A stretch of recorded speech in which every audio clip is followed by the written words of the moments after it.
రాజ్యసభ అభ్యర్థుల్ని ప్రకటించింది కాంగ్రెస్ పార్టీ. 7 రాజ్యసభ స్థానాలకి అభ్యర్థుల్ని డిక్లేర్ చేసింది. మధ్యప్రదేశ్ నుంచి మీనాక్షి నటరాజన్కి అవకాశం కల్పించింది. కర్ణాటక నుంచి ఖర్గే, పవన్ ఖేరా, మన్సూర్ అలీఖాన్లకు ఛాన్స్ దక్కింది.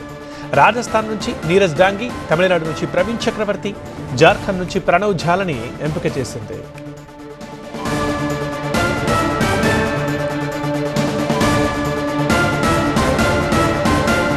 ఏడు రాజ్యసభ స్థానాలకి అభ్యర్థులు ప్రకటించింది కాంగ్రెస్ పార్టీ. మధ్యప్రదేశ్ నుంచి మీనాక్షి నటరాజన్కి అవకాశం ఇచ్చారు. కర్ణాటక నుంచి ఖర్గే, పవన్ ఖేరా, మన్సూర్ అలీఖాన్లకు ఛాన్స్ దక్కింది. ఇక రాజస్థాన్ నుంచి నీరజ్ డాంగి, తమిళనాడు నుంచి ప్రవీణ్ చక్రవర్తి, జార్ఖండ్ నుంచి ప్రణవ్ ఝాలని కాంగ్రెస్ పార్టీ ఎంపిక చేసింది. మొత్తం 7 రాజ్యసభ స్థానాలకి అభ్యర్థుల్ని ప్రకటించింది.